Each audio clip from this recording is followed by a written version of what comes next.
Hi everyone, it's Mr. Simpson again, and we are continuing on today with Farjack Paul. And last time we got to page 193, which is chapter 28, and we just left it.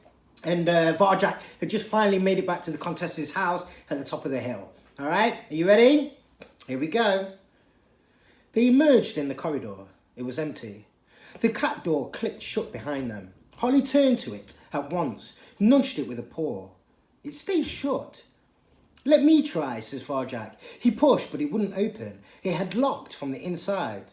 So you can come into this place, said Holly, but you can't leave. The gentleman must have changed it, said Varjak, and not with tension going in his stomach. This wasn't a good sign. He looked around the corridor.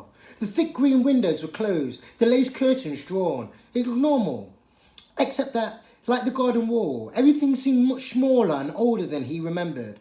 The faded rugs, the stuffy furniture, compared to the city, it was more like a display in a shop window than any real place. The silence made it stranger still. There was none of the city sounds here. There was no one about either. Not the family, not the gentleman, not those black cats of his. Yet it smelled strongly of cats, as if there were lots of them very near. His whiskers tingled. This wasn't right. Where were they all? Varjak and Holly shook the rainwater from their fur and moved stealthily along to the hallway. At the top of the stairs, above the musty carpet, the Contessa's door was closed. Varjak pricked up his ears. He could hear something up there, a long, low, mewling sound. But further down the corridor, he thought he could hear cats talking. I'll look upstairs, whispered Holly. You check out down here. In case I find them, what do your family look like? Farjak paused. A little bit like me, he said, but different. Be careful. Run if you see a man or two black cats. They're dangerous. Holly headed up the stairs. Farjak ate along the corridor. He tried to empty his mind of thoughts, as Jalal had said, so he could shadow walk. But it was no good. The thoughts kept coming. Where were the family? Were they all right? Would they be glad to see him, or they'd forgotten about him already? He could clearly hear voices now, coming from the front door. The door was half open. He crept up to the edge where he couldn't be seen and peered in. There they were, the Mesopotamian Blues, alive and well. Relief flooded through him. He wasn't too late. He hadn't let them down. There was no sign that they'd been hurt, no sign of the gentleman or his cat. It looked like a family council was in progress. But it was Julius who was sat now on the Contessa's red velvet armchair. The others were clustered around him, fiddling with their collars as they listened to him speaking. What was going on? I don't care, Julius was saying. But things like this don't happen for no reason, said Father. Shouldn't we try to find out what it means? I'm the head of this family now, said Julius, flexing his muscle. Does anyone have a problem with that?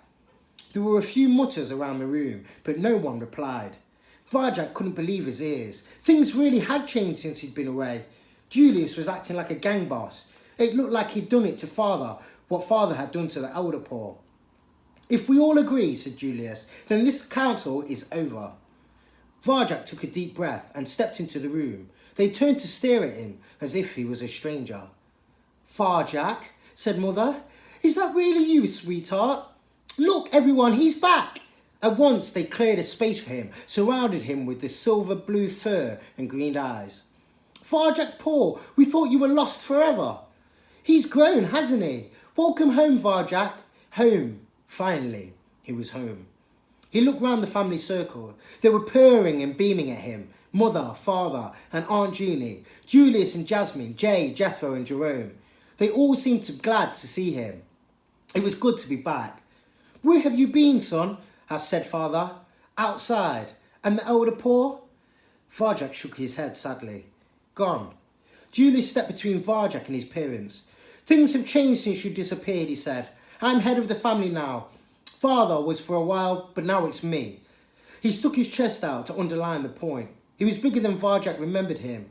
He'd grown taller, his body had thickened and become more powerful. His collar was tight around his neck. He looked extremely well fed. Varjak glanced at Father. He seemed tired and old next to Julius. It was obvious who would win in a fight. Perhaps it had already happened. Congratulations, said Varjak to his big brother.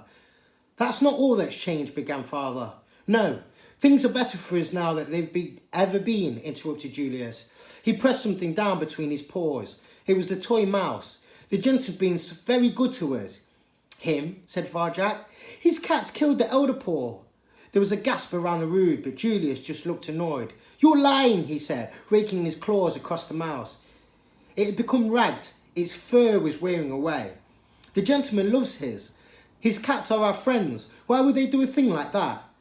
They wanted to stop his going outside. Well, there's your answer, said Julius. They were only trying to help.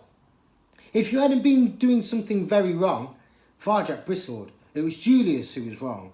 Varjak knew he was, but Julius could always make his lies so convincing, and Varjak couldn't find an answer fast enough. Now, said Mother. Julius is right, Varjak. The gentleman still feeds us wonderful food every day. As for his cat, Julius shot her a look, and she coughed. Well, that's enough of that, she said quickly.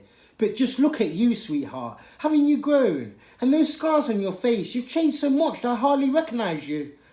What scars? Said Varjak, and remembered Ginger and Razor and Sally Bones. He smiled. The world outside had left its mark on him. Well, I've had a few fights. A voice like milk in the morning purred in his ear. Cousin Jasmine. Why, Varjak? You're not a little kitten anymore. Varjak's ears perked up. He'd always liked Jasmine more than the others. He'll always be our little kitten, said Mother. She licked Varjak's coat, smoothed his fur. He didn't object. He let her warm tongue wash away the rain from the storm and the city's grime. Let her strip him of the smell of outside. That's right, said Julius, glowering at Jasmine. He's still a kitten. So what's it like outside, said Jay. What happened to your collar, said Jethro. And how'd you get those scars, said Jerome. I'll tell you, said Varjak, though Julius was now glowering at them. I'll tell you everything. All right then, guys, and we will pause it there, right on the end of page 199, okay? But please step back and we'll read a little bit more Varjak Paw, okay? Hope you're having a good day, guys, and hopefully I'll see you soon, all right? All right, see you soon, guys. Bye-bye.